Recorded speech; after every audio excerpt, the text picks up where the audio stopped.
Hello and welcome to Slowing the Horses, um, basically analyzing supposed anti-DDoS protection by ransomware groups, threat actors, attackers, however you want to call it. So a lot of ransomware threat actors have leak sites now on the Tor network, and some of them have some form of protection to stop brute forcing, to stop crawling, to stop any sort of web attack that you would have. And I found these kind of fascinating because Tor obviously gives you huge limitations in these because of the by design the way Tor the network works. The client and the server obviously are kind of paired away from each other, or sort of removed from the pairing that you would normally have from a normal internet connection. And there's much more complex sort of interactions, which makes it much harder to protect against some forms of attacks like as I say, brute force.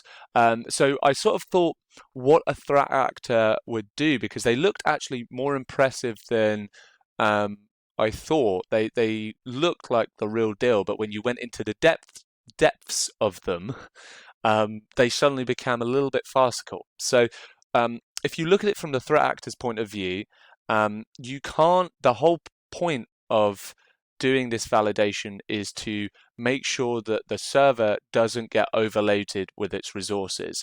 Obviously, you're going to have a lot of different people, be that law enforcement, intelligence agencies, people that are clients in quotations, target victims, and also researchers, all requesting quite heavily on information based on these, especially if you also host the leak data on that server. And if you don't, you still have quite a lot of people trying to request this. So you're going to have quite a large server already. And with that, you may face attacks from other ransomware threat actors, whatever. You've got quite a lot to think of. So you're trying to constrain and protect over some form of automated attack. And the two that I'm going to be highlighting today, which is Lockbit, which is fairly prolific, and AlphaV, who also have, or did have, I don't know anymore. They seem to be quite patchy with the way that they're using the DDoS protection they have. They can't use outside services, obviously, for this. They have to do homebrew type setups because of a number of reasons that I'm probably going to highlight on the capture point on the second. But the first being that a lot of their anti-bot, anti-DDoS protection is based on hash calculations and mathematical calculations, and it leading to having an initial seed and then getting to a final response that it expects. And how it does that is through hashing on the browser. Now, with that, you would think that their initial value, you would say, well, if you're going to be doing that, you would have the expected response, right? You would understand that. But I actually don't think that they understand what the response would be, and I haven't fully tested this yet, but they come out with an initial value, and I don't think they could actually verify this as far as I can see, because they would have to do the calculations or the understanding of every single request that they get. Otherwise, it wouldn't be random, and also it would be sort of predictable for everyone else. So therefore, they would have to make the calculations. And would they offload that to a server remotely? Possibly, but I don't think they would, because this would also be a problem for them where it would constrain resources and would be a bottleneck for the requests that they're trying to respond to. So this is something that I took into account when trying to look at it. Also, obviously, captures as sort of a standard attack defense that you would have in the normal internet, the clearnet, or however you want to call it, outside of an anonymity network. And this is because, one, you're not trying to be tracked, or, with ransomware threat actors, if they use third-party services, they could be tracked. They could have they could de-anonymize their own servers, which would be problematic in points if they misconfigure. And they also could be still not really beneficial because captures themselves have attacks against them. They have automated detections that people have created. They also have human beings that are the middle person into them, where you have the request, it goes to someone somewhere that gets paid a very small amount of money to solve that particular capture, and then the request continues. There is a lot of different attack surfaces for them, and there are ransomware threat actors that still hold these for sort of the communication channels that they will have in their leak sites, and that is, I'm sure, very heavily abused, because even if you don't use the third-party service, even some of these sort of imported libraries where you would have it completely home solution, you'd random generate something and it would be an alphanumeric. You would be alphanumeric value that would be set as a captcha. You have that in-house setup, but it's very solvable because of the way that it is. Most of those don't have crazy hard detection mechanisms because they're obviously not a premium product, they're not being paid for, so they have some form of limitations. And lastly, Tor is a really hard place to defend if you've got a web service, because as I say, by design, it's an anonymity network and it's supposed to hide the client and the server in some form, making it hard to sort of defend against requests that are coming in. Obviously, there's some fingerprint mechanisms that are pretty standard, but these can be evaded. I did actually see some research a number of years ago about someone detecting attacks and then being able to stave them off in a sort of really ingenious way, but I couldn't find it, so I stuck to this point. If anyone remembers it, please do put it in the comments because I can't seem to find it anymore. It was on our Exiv, if I remember correctly, and it was a dedicated blog. I'm lying to myself. Anyway, the next slide. We are not going on just slides. Let's look at what Lockbit on the client side and what it looks like when you view the page, this anti-DDoS mechanism. Okay, so this is it. Lockbit have a really sort of dedicated and I wouldn't say sophisticated, I would say invested infrastructure. They're the only ransomware threat actor really that has this level of mirrors, this amount of sort of infrastructure compared to a lot of other threat actors that have just the one leak site and then send it over to anon files or whatever.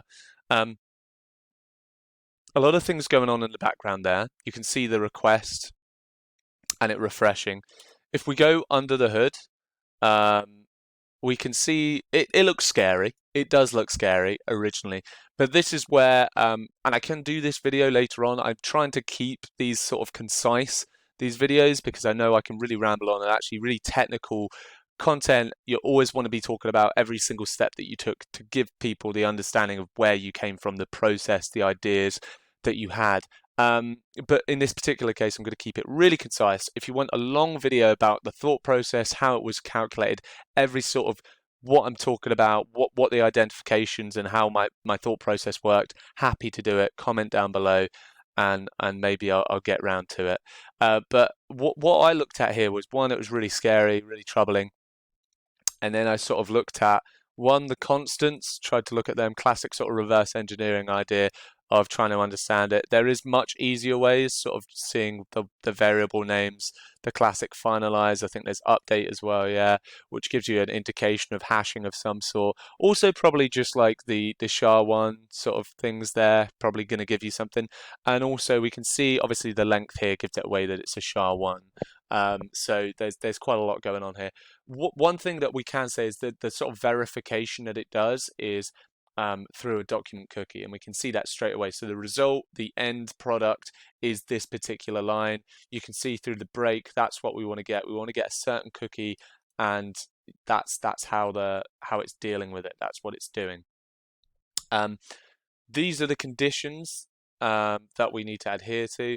And obviously we get an initial value, which is this particular thing here, which is a SHA-1 hash. Whenever you reload the page, it would give you another SHA-1 value. The interesting thing about this is there is some form of server-side component, which could be another the extended video I could talk about, but this isn't an absolute DDoS bypass of the Lockbit system. This is more an overview of the sort of, it looks concerning, but actually is really simplistic and isn't complex at all. So with that, let's get into the proof of concept script that I made, which is ridiculously simple and your eyes are going to burn. Okay, so we've got them side by side now. At one point I was doing requests, so there's some weird things going on here. But essentially, we've got them side by side. The main conditions are there. We've got this hash, this initial value. And what we're doing is we're just concatenating a counter. We can see that in the Python code where the counter goes up. It's being concatenated here. It's then being hashed with SHA-1 again. And we're looking at the positions of 6, 7, and 8 and 9 in the hash. So a certain position in here, which I'll show in a printout soon, that says B00B. It's ransomware threat actors. This is how they be. They're spelling out boob. But that's literally the mechanism. So they are literally going up the counter with the initial string that we had here, and they are asking for it to, at one point in the counter, after it being hashed, it will reach to a value in those positions that is B00B. So with that, let's look at it and see the printout from the Python script. Imagine it doesn't work now. This would be really funny. It wouldn't, because it would mean that I did poorly. But anyway, this one wasn't too bad to work out. This one was not as bad as AlphaV. AlphaV really stuck with me for a bit. This took me a couple of hours to work out, which sounds bad, but like just the initial look at it and trying to work it out, and then yeah, I guess I work slowly, who knows. But you can see in the hash, the final result is B00B. And I can tell you, because I've looked at this many times, this took 13,000 rounds from this value to get to, oh, we can see it there. Yeah. So what happens is the Lockbit cookie doesn't actually put the hashed result as the thing. What it does is it actually puts the original, and then it just concatenates the number it took, which is 13,000. And then it'll put that into the cookie, and that is it. So it's kind of bizarre. It just keeps the same value, and then just a random number, essentially. Which this is what I mean by my sort of prediction that they don't really verify. But maybe I'm wrong. Who knows? But I think that's the assessment I made is that it's probably just trying to slow down as much as possible. Okay, so what we're going to do now is we're going to look at AlphaV and what they do. So with AlphaV, there's a couple of things that really flew me off that I just want to sort of identify or talk about straight away in a really quick sense, because I obviously haven't done JavaScript for quite a while.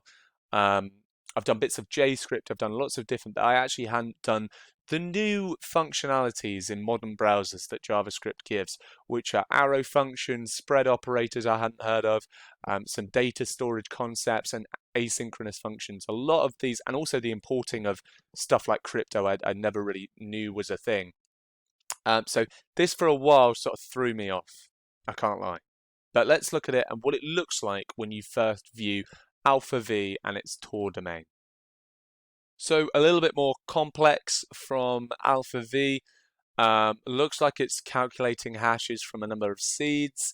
From its visual point, it's really simplistic, and it's a little bit of a workhorse in the way that it's kind of horrible to look at. But if we look at it under the hood, we can start to see it's a little bit more complex than maybe Lockbit in the way that it is created.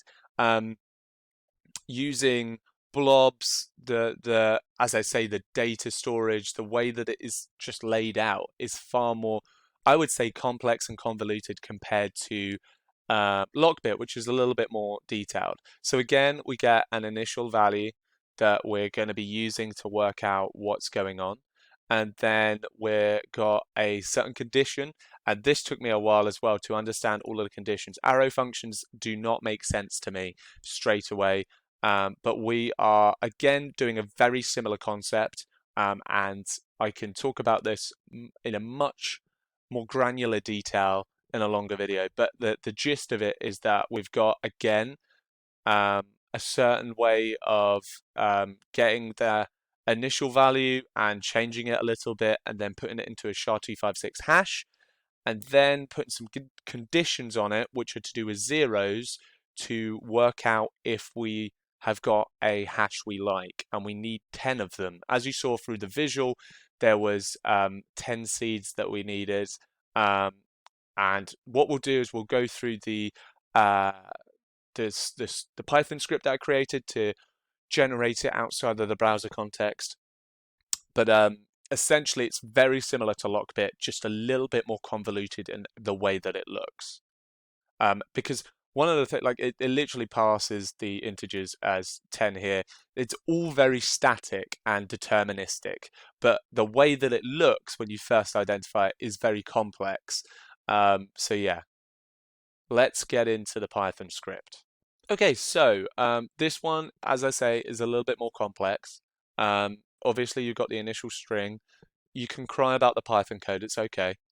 Um, One thing is the concepts, and I think I probably could use structs, but I didn't. I just used things that were nasty and dirty. So there are a couple of things like here that are not pretty, but basically we had a uint8 array, and I sort of did a hodgepodge with it to sort of create an array that it had a counter very similar to Lockbit, but it would go on to the next uint in the array. It would overflow over for its counter, which would take into account when we were doing the hashing. And so yeah, it's very similar in sort of a counter point of view, but the structure of the data was very different. So they used a uint pool that is included and hashed as a SHA-256 with the base64 decoded version of the initial string, and then it's checked for if it has zeros and how many zeros it has, and if it has the count of 4 of them in the hash, then it goes into the seed function, and it will continually go up in the counters. And I think I don't want to put the maths there. I probably could do the maths, but it is a huge amount of numbers before it would be able to stop. And it needs 10, and once it's got the 10, it will then write all of these seeds into a sort of array, concatenate them all together, and then it'll push it as a post, as we've got in here, to the AlphaV site. And after it's done that, it will then successfully walk you through, although it's not completely consistent with that. But it's relatively, I think this one's the least easiest to talk about in a sort of generalist, very quick point of view. We're in 17 minutes, and I'm thinking this is not going to be easy to explain in within the time period I have. Hopefully that made sense. If it didn't, I can make a much larger video sort of detailing step by step the differences and what's happening here to give you that. What I'm now going to do is do the script printout. What it will do is it will write the seed. Actually, no. Yes, I am going to run that. But what I'm going to do is then I'm going to go onto a slide to show the verification of what it would look like. Because this one is a little bit more complex. It relies on bytes and it being sent in the correct way. Cool. I've changed one line of code and I can guarantee it's going to break it. It's not. That's good. But it is not readable. But these are the bytes that are the ones that we want.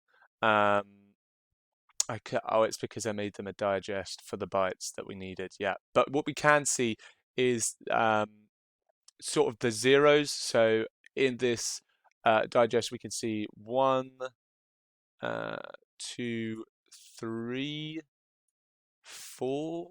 Hang on. No, hang on. I'm not. 1, 2, 3, 4. There we go. As far as I can see. I think it has to be double zeros, if I remember correctly. I did this research about a week ago, so I'm only just getting around to videoing it. But that is what I think is correct, is that it has to be double zeros. And I'm looking at the others, and I'm starting to think that's yes. 0, 0, 0, 0, 0, 0, 0, 0. So once you get to those 4, it can push and it will keep going. We can see it's a huge amount of rounds it gets to until, so much more complex, especially with the SHA-256 calculations. It's going to take much longer, but it's asking a lot more than what Lockbit is. One final slide to end it off to show you sort of verifying, because what this does is puts all of the results here together, and I don't know what a good way of doing that is. So what I did is I put it on a slide to show sort of what it looked like and it being verified. So this is the actual communication on the browser, which you can see, where you've got the get leading to this post message, and then I obviously grabbed that particular value, and then it posted that result, as we can see in that post on the second screenshot. So I knew what it would look like. But trying to verify this from the browser bytes is incredibly difficult. But we sort of requested payload, so now I had some form of picture of what it should look like from that initial value. And so when we looked at the seed, I know that the browser, it doesn't bring out every byte, which is very annoying, but we can see relatively it does look similar. They are the same seeds, and that I got the result that I wanted, which was this would be the value to be expected from that initial value. So as you can see, from these two ransomware threat actors, very similar concepts, but actually not that complex, based on the hashing mechanisms and very simple sort of verification of a hash result after going up in a counter sort of mechanism. So hopefully that was interesting or educational or just entertaining, hopefully. If you need a little bit more context on the AlphaV one, perfectly happy to do sort of an hour-long discussion over these two and the sort of research that went into it, my thought process, and actually going into the browser debugger and going step by step to try walk through it. And yeah, so if you enjoyed it, please comment down below and give me some feedback. It's always good. And yeah, thank you very much.